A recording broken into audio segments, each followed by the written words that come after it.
একবার এক ইহুদির সঙ্গে তার কথা কাটাকাটি হচ্ছিল। ওই ইহুদির কাছ থেকে রাসূলুল্লাহ ধার করেছিলেন, ধারের টাকা তিনি সময় মতো পরিশোধও করেছেন। ইহুদি বলছে আমার টাকা দাও, রাসূল বলছেন আমি টাকা তোমাকে দিয়েছি, সে বলছে টাকা তুমি দাওনি। এই কথা কাটাকাটি হচ্ছে। একজন সাহাবী এসে জিজ্ঞেস করলেন, ইয়া রাসূলুল্লাহ এখানে কি হয়েছে? তিনি বললেন এই লোকটা আমার কাছে টাকা পাইতো, আমি সময় মতো টাকা ফেরত দিছি, এখন সে বলছে টাকা ফেরত দেই নেই। সাহাবী বললেন আমি সাক্ষী আপনি টাকা ফেরত দিয়েছেন।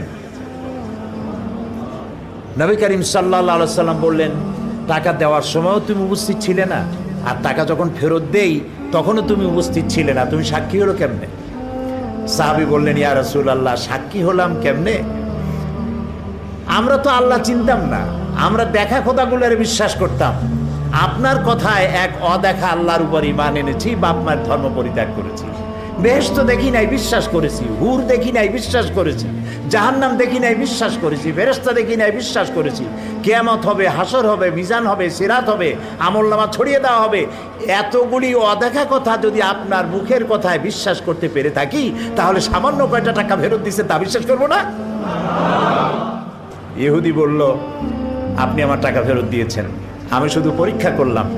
আর ইহুদি রইলাম না, লা ইলাহা ইল্লাল্লাহু মুহাম্মাদুর রাসূলুল্লাহ। রাসূলুল্লাহ যা করেছিলেন তার চরিত্র দিয়ে করেছিলেন, অনুপম চরিত্র, পৃথিবীতে যার নজির নেই।